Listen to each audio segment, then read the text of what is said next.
Hello, in this video we'll show you the location of the fuse for the EGR on the Peugeot 207.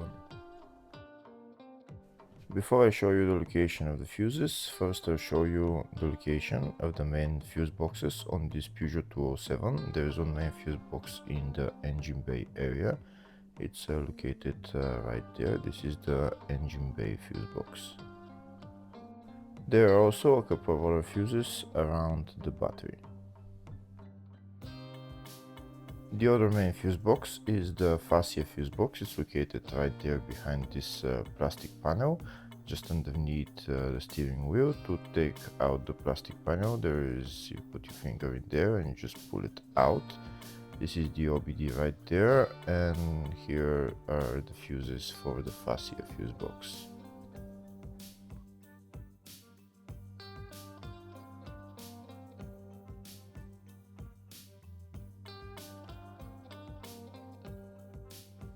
If the video is useful, please subscribe to the channel to see more videos like this.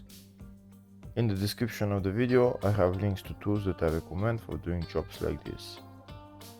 Next I'll show you a diagram of all the fuse boxes for this Peugeot 207. There is the two main fuse boxes, one in the engine bay and one in the fascia.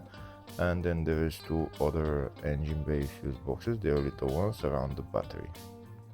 There's also the fascia 2 fuse box right there. It's a small fuse box with a couple of fuses just near the fascia 1 fuse box. Next I'll show you the location of the fuse for the EGR on this Peugeot 207. The location of the fuse is in the engine bay 1 fuse box and the fuse there is F1. Hopefully the video was helpful. Please like and comment on the video and subscribe to the channel. Thank you.